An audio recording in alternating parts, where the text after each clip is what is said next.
Greetings, Groaners!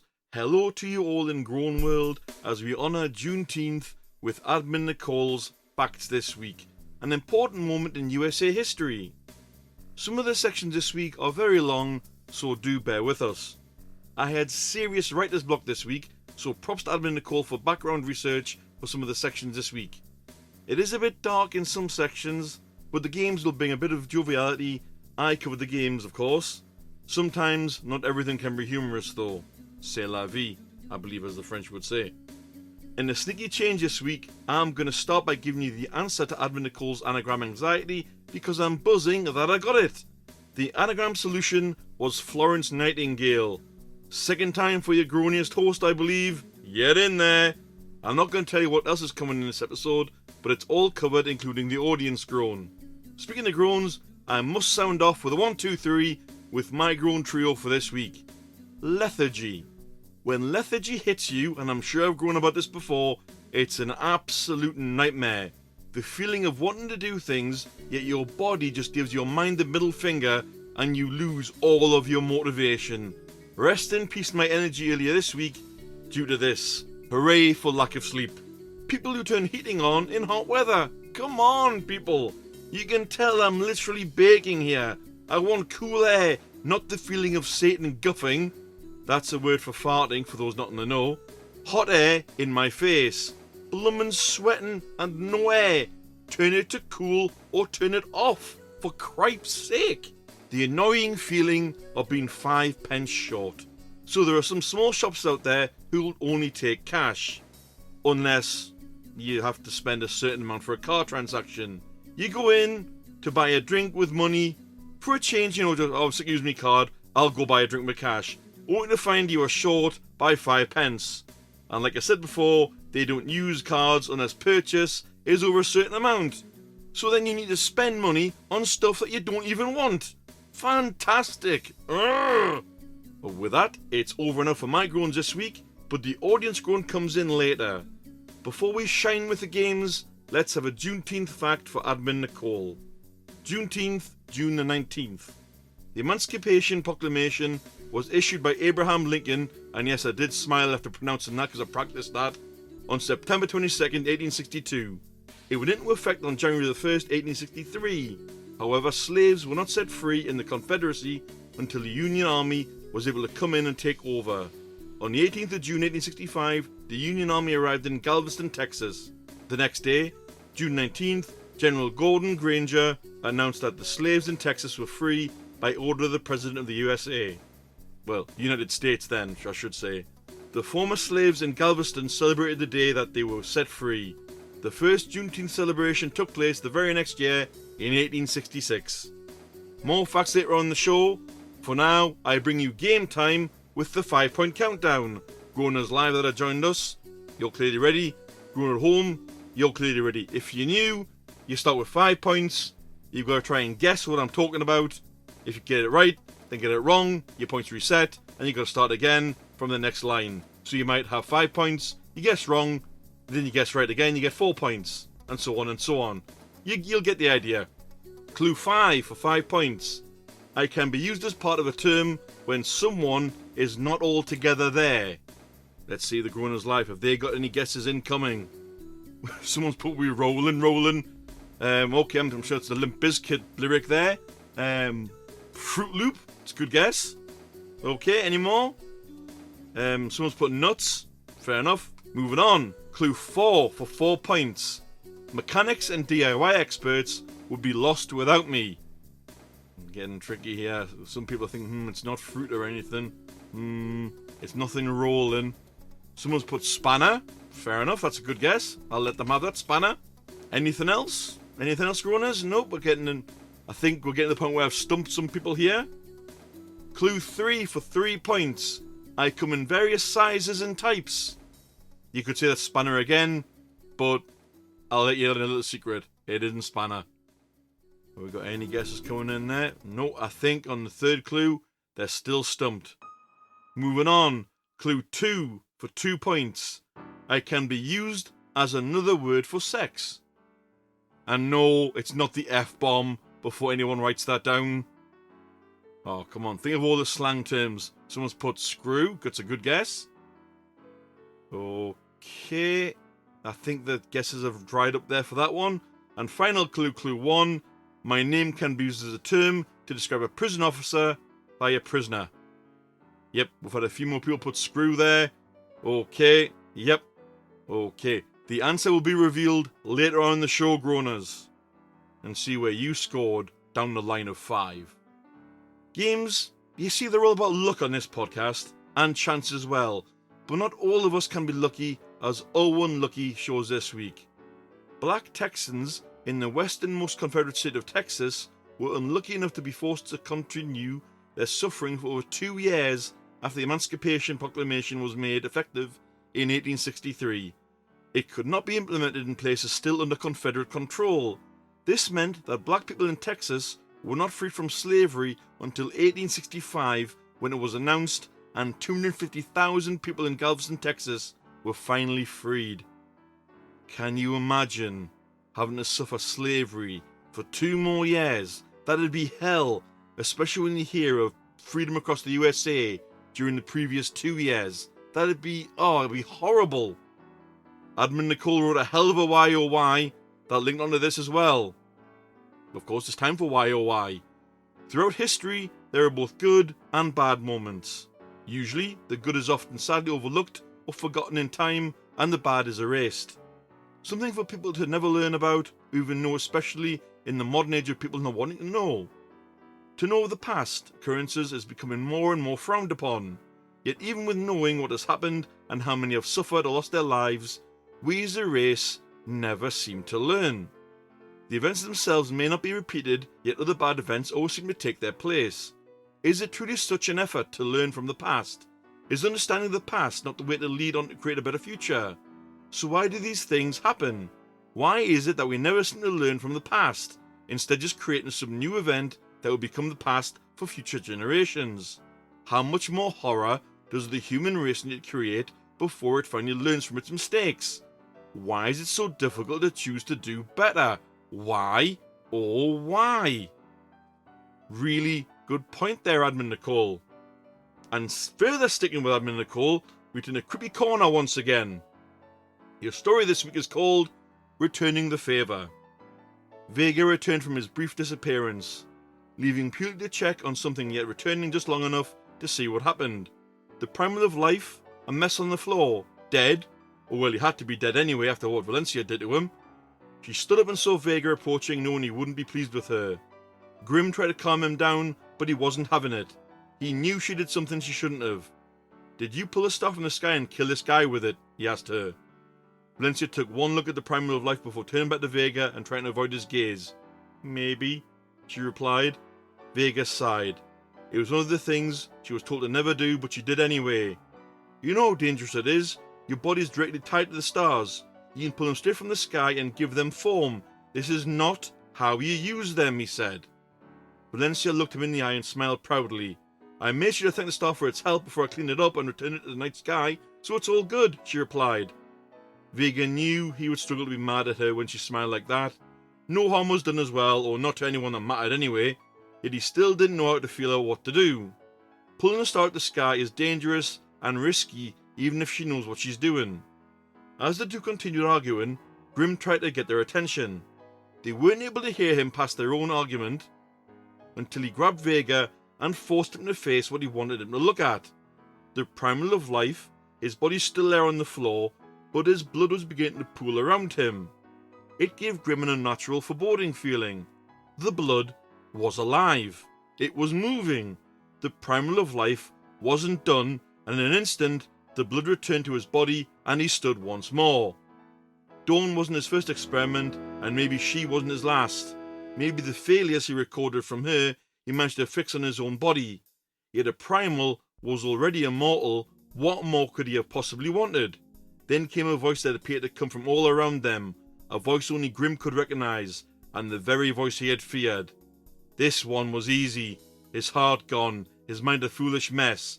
To give him a push was the easiest thing to do. In truth, this one died many, many years ago. Our first failure, but we fixed him up. Better than ever.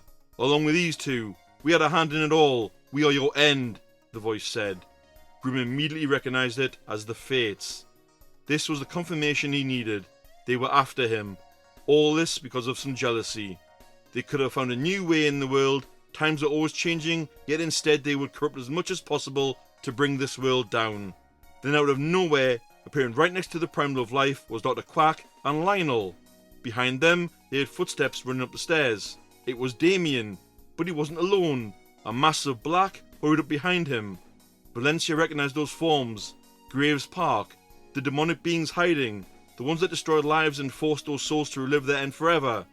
Valencia had to know what was going on, but at the same time she couldn't help but notice it was the first time she saw Damien now that he was officially death.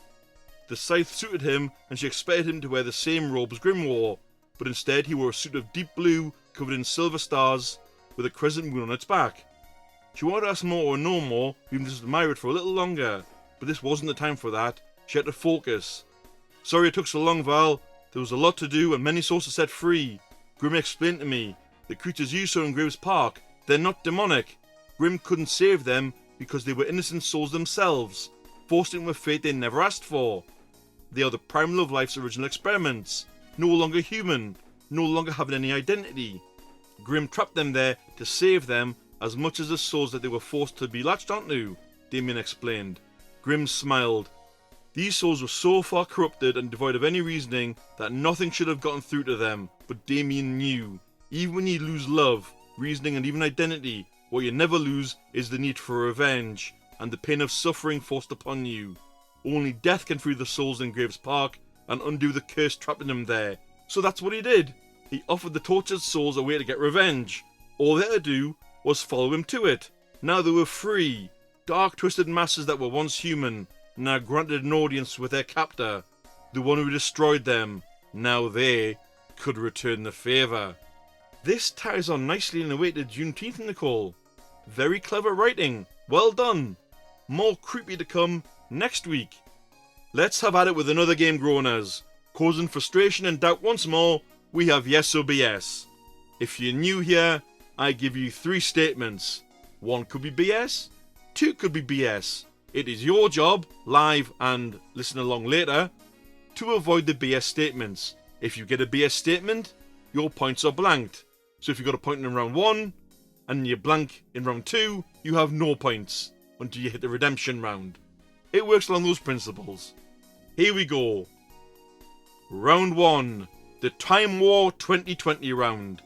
A. Antebellum is a Latin word meaning before the war. B. What was a 2020 horror mystery film about an author who keeps having nightmares taking him back to the 1800s slavery era? Or C. What word is the opposite meaning of annobellum, which means a time period after a certain event in a time period? Go Groaners live, answers please.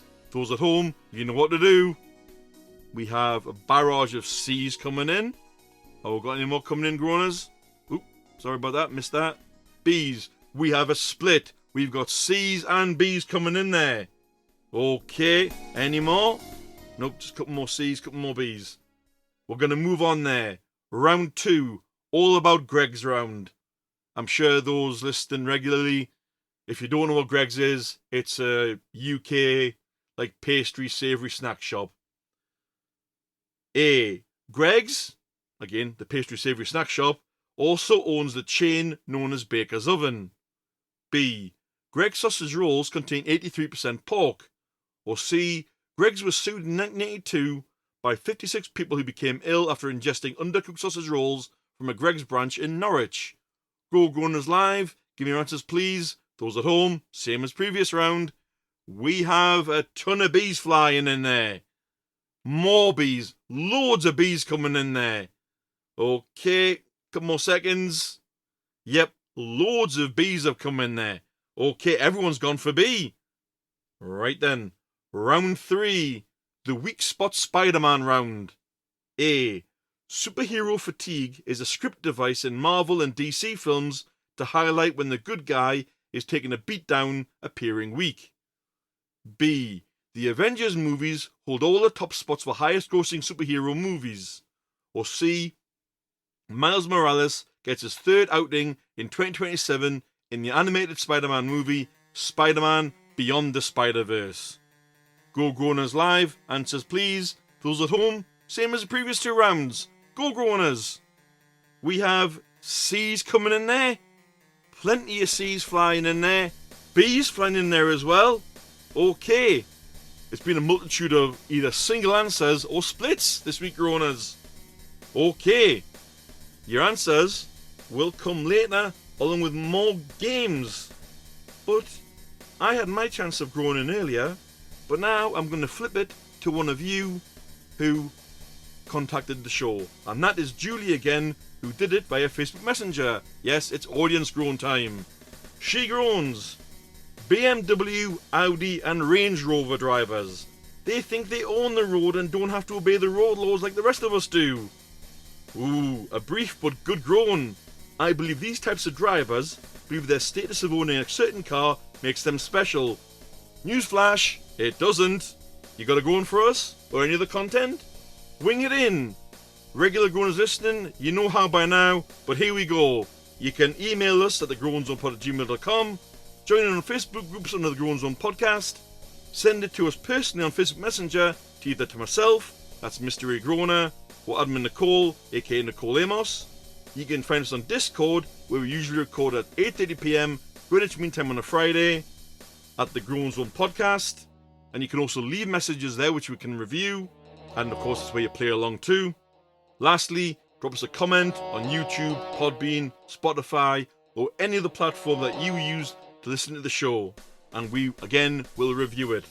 Drop us some love and likes, as it does help get the show noticed. Moving us along, fact 2 for Juneteenth incoming groaners, courtesy of Admin Nicole. There is the Juneteenth flag of freedom. It is half red and half blue with a star in the middle. Each year, a Juneteenth flag raising ceremony is held in Galveston, Texas. Now then, from facts, I've got to tell you, Nicole had a creepy story, but I couldn't resist digging one out from my research. And this is said to have actually happened. Yes, it's time for, well that's creepy, the haunted doll. What a great start. I hate dolls at the best of times, but creepy ones can do the bird. You'd never think an Elsa doll, yep, you know the one from Frozen, could be creepy. Wait, groaners, wait. She was gifted in Christmas 2013 by a mother called Emily Madonna to her kids in Houston, USA. Whoever pushed the button on Elsa's neck either got a phrase from the movie or the song Let It Go sung to them. Emily said for 2 years it did that in English. However, for some reason in 2015, the doll began to flip between English and Spanish. There was no button that did this, and it just happened at random. Elsa had been owned for more than 6 years, and its batteries had also never been changed. Creepier yet, as time went on, it began to speak and sing even with its off switch activated. In December 2019, Elsa went for a dive into the trash and the family moved on. Weeks later, the same Elsa doll turned up on a bench in their living room. Emily said her kids denied putting it there and she believes them, as there is no way that they would root around in the trash, because she's taught them better than that. It was at this point Elsa no longer sang any English version of Let It Go or spoke any English phrases when the button was pressed, only Spanish. Taking precautions this time, the family double bagged the strange Elsa doll and left her in the bottom of the garbage, which was taken out on garbage day. The family then took a trip shortly after, but upon their return, they noticed something. Elsa had also returned and was quietly waiting for them in the backyard. Having enough of this, the family mailed Elsa to a family friend in Minnesota, who taped her creepy ass to his truck's front bumper. As of February 2025, Madonna has reported that the doll has never returned yet. Sod that like.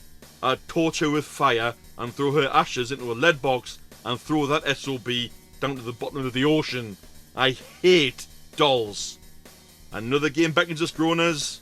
With reverse shenanigans, yep, you know what it's for. It's talking nonsense. Round 1. You have them and they can be hurt. but you can't touch them. Your nonsense is... Swing a leaf. Pause here, groaners. Have a little think. Answer, then unpause. Remember, you can only play this game after the live recording, so this part of the show isn't done live. Moving on, round number 2. This button is usually on a keyboard, but the word can also be used in something fun. Your nonsense is... Basic. Pause here, groaners. Have a little think. Answer, then unpause. And last round, round 3. You overexert yourself, but they also fit on a car. Your nonsense is... Hiya. Pause here, groaners. Have a little think. Answer, then unpause. What the hell was I talking about, groaners? All will be revealed in due time. It's time we pull out a historic hero of the week, and this hero played a big part in Juneteenth. Opal Lee is known as the grandmother of Juneteenth for her role in having the date that finally ended slavery in Texas become a national holiday. A date that should be used to celebrate the freedom that black people now have and to make sure we never forget the horrors of some of our history's darkest days. She was 12 years old when that day came, and on that very day, an event happened that inspired her to become the civil rights activist she is today. White rioters ransacked her house, broke windows, and set furniture on fire. In May 2024, she was given the Presidential Medal of Freedom from President Biden, who also signed the legislation to make Juneteenth a federal holiday in 2021. We've reached our final Juneteenth fact for the episode. Thanks once again to Admin Nicole for all the research on the various sections she's been involved with. Formerly enslaved men Richard Allen, Richard Brock, Jack Yates, and Elias Dibble purchased a 10-acre parcel of land in 1872 for $800. On that land, they built what is known as Emancipation Park. It is the oldest fully public park in Texas. It has several sculptures, including And Still We Rise, and a pair of chrome sculptures representing uplifted hands, symbolizing freedom and celebration. The park also features the elements of changed mosaic pillars telling the story of the park and its founders. Renovations for the park were completed in 2017, including a cultural centre and stage, recreation centre, picnic area, pool, basketball and tennis courts, and a youth baseball field, playground, and a large lawn that can be used for events. It's been very educational so far, groaners, but all good things must come to an end, and we begin winding this episode down with the game answers. Talking nonsense first. Round 1. Your nonsense was feelings. Your nonsense for round 2 was escape. And your nonsense for round 3 was tire. Good luck if you manage to unverse the reverse I was talking about. The 5-point countdown answers coming next. Of course, the answer was screw. Well done, I believe some people got that on 2 or 1 point. And finally, yes or BS. Round 1, the Time War 2020 round. If you went for A, antebellum is a Latin word meaning before the war, this is true. In America, the antebellum period is known as the period before the Civil War, aka North versus South American states. If you went for B, this is also true. It rates 5.8 on IMDb. If you went for C, however, that's false. I completely made this up off my own head. So anyone that went for C for round 1, you have no points. Round 2, the All About Greg's round. If you went for A, that Greg's also owned the chain known as Baker's Oven, that's true. However, if you went for B, that's false. It's actually only 18%. If you went for C, that's also false. Again, I made it up. So, if you had a point in round 1, and now guessed wrong in round 2, you have no points. Round 3, the Weak Spot Spider-Man round. If you went for option A, that's false. Superhero fatigue actually means how bored moviegoers are of superhero films. If you went for B, that's also false. Spider-Man has the top 3 Spider-Man No Way Home has the top 3 spot with $1.9 billion from the box office. You went for C, that is true. That's going to be the third in the trilogy coming in 2027. Well done if you're already getting blanked. If you got blanked in round 3 and lost all your points, I'm really sorry. And it's only yes or BS that gets affected. If you got points in any of the games, you're not blanked for the other games, don't worry. Anyone get points? Anyone get points out there? We hope so. Hopefully you did well, either playing live or playing along at home. Before we go, there's just one more game to play. It is time for the picture teaser known as Who the Hell Am I? Your clue is Michael Jai White played him, the first African American to portray a superhero on the big screen in 1997. The hellish hero also had his own comic and HBO animated TV show. The answer to the picture puzzler will come next week. It's been an educational episode, Groaners. If you enjoyed, give us some feedback. See you next week. Take care. Bye-bye.